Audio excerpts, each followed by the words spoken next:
All right, welcome to the 6th lesson of Unit 4. By end of this lesson, we'll be 2/3 way finished of Unit 4. It's a long unit, okay, so hopefully you're excited. I am excited. Okay, anyways, we're going to be looking at the factor form of the quadratic function. Okay, the third form that we'll be looking at. So we've been looking at general form, which is this. This right here, ax squared plus bx plus c. We also look at the vertex form. That's recall that's a times x minus p squared plus q. This is a vertex form. Now we're going to be looking at the factor form, and that looks like that right there, where x1 and x2 are the x-intercepts. Okay, so this is also quite important or quite useful because in the previous lesson I mentioned that I think the most important property is the vertex. The second one, I believe, would be the x-intercept. So here are the x-intercepts that we can get. Only if it's factorable, right? I mean, if it's not factorable, then I probably won't use it. Okay, so it depends on whether the quadratic function is factorable or not. Okay, so here's the first example. We're going to be looking at the intercept, the equation of the axis of symmetry, and the coordinates of the vertex. This is definitely factorable, so I'm going to turn this into a factor form. This is going to be 2x and x. Let's see here. I need to multiply to 10, so it's either 2, 5 or 1, 10. I think it's -2 here and -5 here. Okay, so here's the factor form. Then from here we can actually identify the x-intercept and the y-intercept. I'm going to do y-intercept first because it's easy. Y-intercept simply means the constant is the y-intercept, right? Because when x is 0, that's 0 and that's 0. Okay, for the x-intercept, that just means I need to make either 2x minus 5 equal to 0 or x minus 2 equal to 0. In this case, that's easy. X equals to 2. In this case, x is equal to 5 out of 2.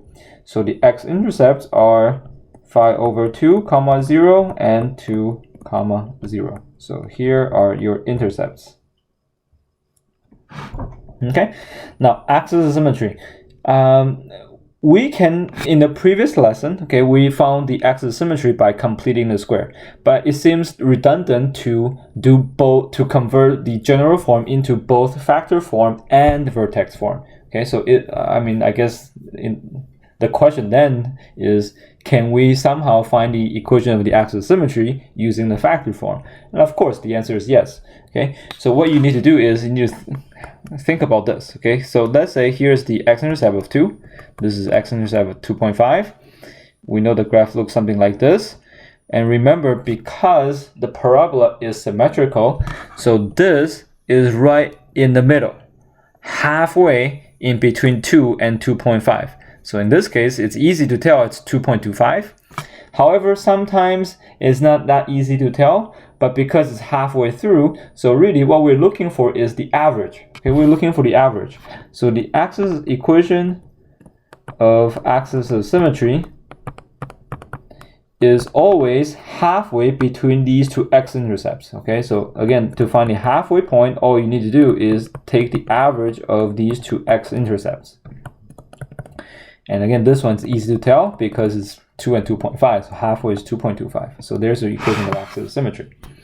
Finally, to find the vertex, what you need to do is, well, since we already have the x-coordinate of the vertex, so what you need to do is to plug in x-coordinate of the vertex into the original function.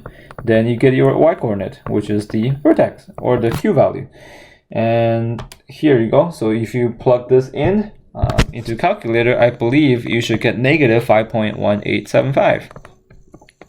So your vertex is at 2.25, comma, -5.1875. Okay, so there are all the information. And of course, we can then take this information and graph. Okay, so I decided to give you an example. So here is the function y equals x squared plus 3x minus 4.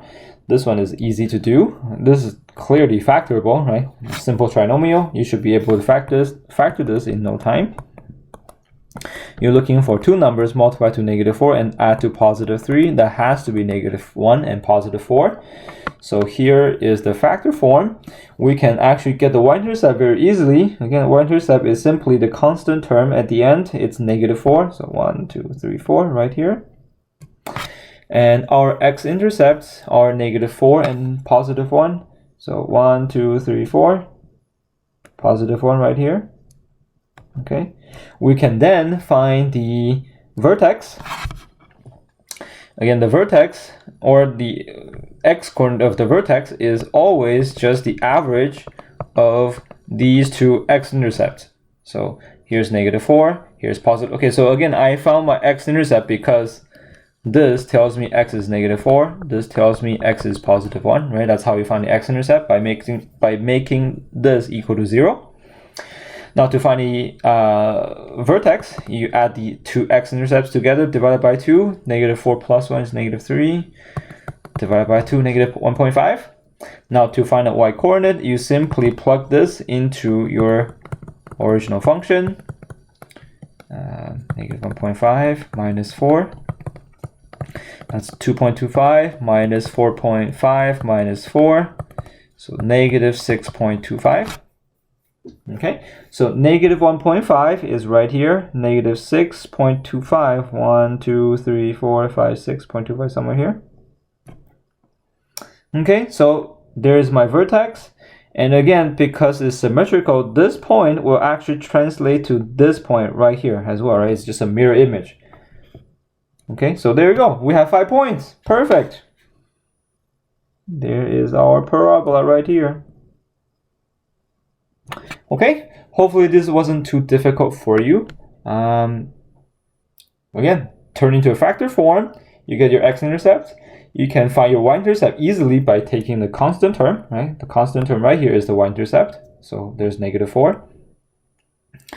And you can find the x-coordinate of the vertex by taking the average of the those two x-intercepts, and then plug that in to the original function to get your y-coordinate.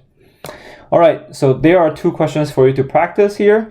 One of them is factorable, the other one is not. So remember, if it's not factorable, then, well, there's nothing you can do about that. I guess you just have to turn it into a vertex form. Okay, so there are 2 questions for you to practice. I'll show you the answer in a bit. Good luck. Okay, so here are the solutions for these practice problems. The first one is factorable. So I factored it. I get my 2 x-intercepts. I can get my y-intercept easily by looking at the constant term. And so that's what I got, 2/3 and -2. The x-coordinate of the vertex is simply, again, the sum of these 2 x-intercepts divided by 2. You get -2/3. So this time it's a bit trickier because the number is not as nice. But we can get the y-coordinate by plugging -2/3 into the x for the original function, which you get -5.3 repeating. So then taking those information, I plot my y-intercept here, I plot my 2 x-intercepts, I plot my vertex. I got this point, this 5th point right here, again, because it's mirror image. So that's 0.6 away. So from here to here, x value wise is also 0.6 repeating.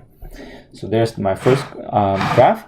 For the second one, this one's not factorable, so I completed a square, and I followed the procedure for completing a square. I got my vertex of 1, 1, so there's my 1, 1 there. Again, I can find my y-intercept easily by looking at the constant term of -2, so there's my -2. And again, it's symmetrical, so if I have -2 here, I would have -2 here as well. Now I just need to find 2 more points. I plug in -1 because that's the closest integer value to my graph right here. So right, that's 0, so I plug in -1. And if I do that, I believe my y-coordinate came out to be -11. So there are my 2 points. Again, -11 here, symmetrical, therefore -11 right here as well. Okay, so again, once I have those points, I now plot them together or connect them together, and there's my graph. Okay, so it depends on whether the function is factorable or not. I think it kind of decides how you are going to graph the function. Okay, so Obviously, for the first question right here, you can also complete the square. Not a problem. Not a problem at all. You can do it that way as well. Okay, no problem. Unless I tell you which method to use specifically, otherwise you can choose your own.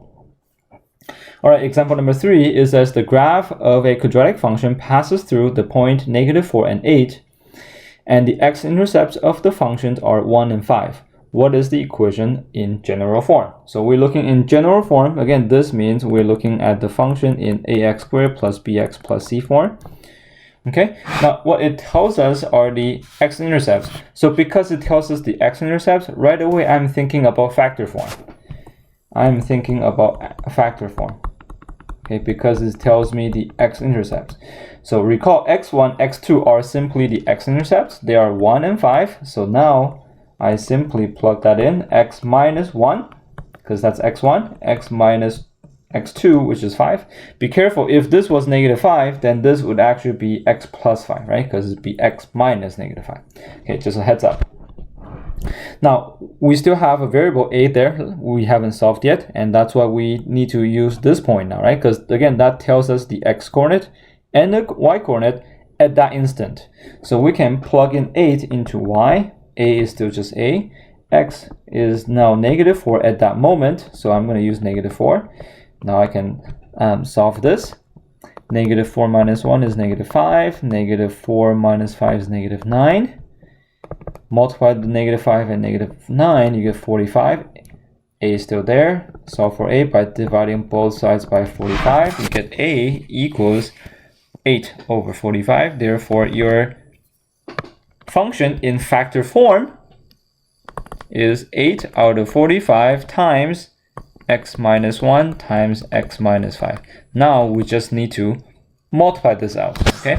I wouldn't distribute 8 over 41 here, or 8 over 45 here, because I will leave that till the end, because I don't want to carry out the fraction throughout, okay? So if you multiply, you should get -6x plus 5, and now I would multiply this into this.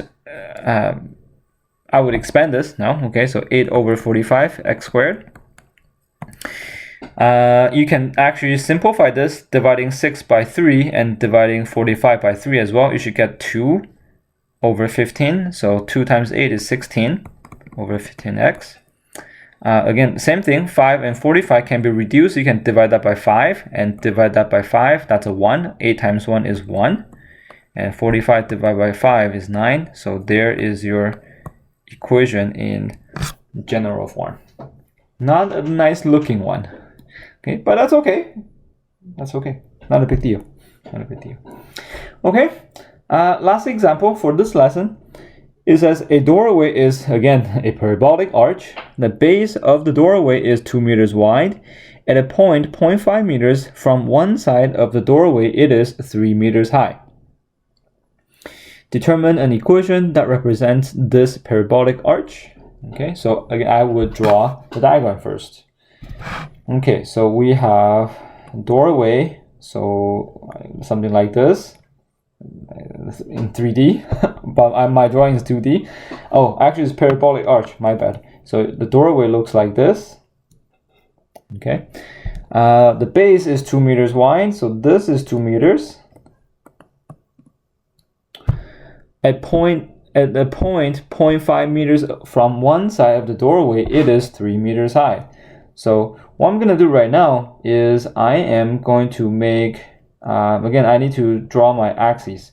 How am I going to do this? Sure, I'll do it here, okay? So here's my y-axis, here's my x-axis. Okay, and there's my doorway.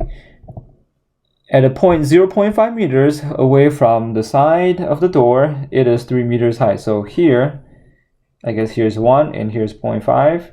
So this point right here, this is 3 meters high.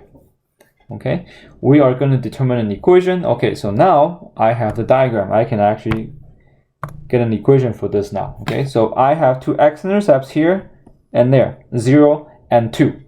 So right away, I can use my factor form, x minus 0, x minus 2. Okay, because those are my x-intercepts. Now, obviously, x minus 0, you don't really need to write the minus 0 because you know, x minus 0 doesn't do anything. But I'm just going to write out for now. Okay, not a big deal. This is a point that we know it's 0.5 comma 3 because it says at a point 0.5 meters away from one side of the doorway, it is 3 meters high. You could say this one too if you want. But in that case, the coordinate would be 1.5 comma 3, right? Because it's 0.5 meters away from the base.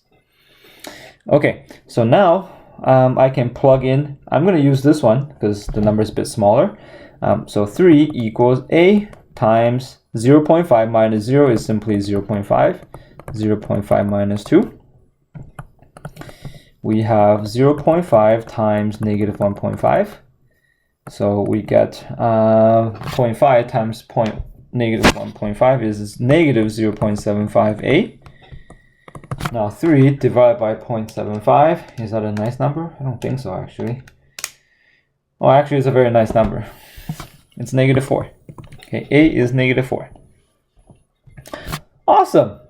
So now we can have an equation. Part A, y is equal to negative 4 times x minus 2. Okay, it just says determine equation. You can expand this if you want. If you don't want to, you can leave it in the factor form. That's perfectly okay. All right. Now, part B is as could an item that is 3.5 meters high fit through this doorway? Justify your answer. So I guess, I mean, there's obviously other variables as well. It depends on how thick, right, this item is. But for the purpose of this question, I think what we need to do is we need to figure out if the vertex is at least 3.5. Because if the vertex, which is the highest point, is not even 3.5, then there's no way that it will fit through, right? So now we need to find the vertex. Okay, so we can find the vertex by taking the average of these two x-intercepts. Okay, that was a brain freeze right there. Okay. Okay, so the x value of the vertex is gonna be, oh, actually, I think this one easy to tell, right? 0 to 2, I guess that's 1. Okay, but that's okay. I'll just show you anyways. That's 1. Okay, so x coordinate is 1. And now to find a y value, we simply plug it into the equation right here. So negative 4 times 1 times 1 minus 2, which is, I believe, positive 4. So this is going to be 4 meters high. So we can actually fit an item that is 4 meters high, given that the width, right, of this object is very, very small. Okay, so I think the better, now I guess what we need to do right now is, well, then I guess we kind of need to figure out what's the maximum width that this object can be so we can fit this through. So what you need to do then is we need to put a 3.5 here so we know how wide this is, right? Because this basically would be the size of the object that can fit through this doorway, because this is 3.5 meters high. So if we can find these two x value, then we know how wide this could be. Okay, so first of all, part B, yes. Okay, now we need to figure out well, when that's gonna be. Well, that's an equation that we can solve because we know the y value that we wanted is 3.5. So then you say that 3.5 is equal to negative 4 times x minus 2. Now we just need to solve this quadratic equation. Okay, so now you need to actually expand now. Okay, so this 3.5 equals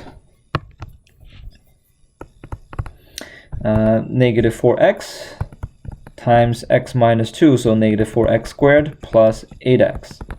Okay, this is quadratic equation. Again, to solve quadratic equation, you need to make it equal to 0. So I'm going to move everything to the left so I can keep my leading coefficient positive. I'm pretty sure this is not factorable, so you probably need to use quadratic formula here. And recall, it's negative b plus minus b squared minus 4 times a times c divided by 2 times a. So that's 8 plus minus 64. What is this? 1456? It's 56 or plus 56? Oh, minus 56, sorry. divided by 8. So this is 8 plus minus root 8 over 8. Well, that's a lot of 8.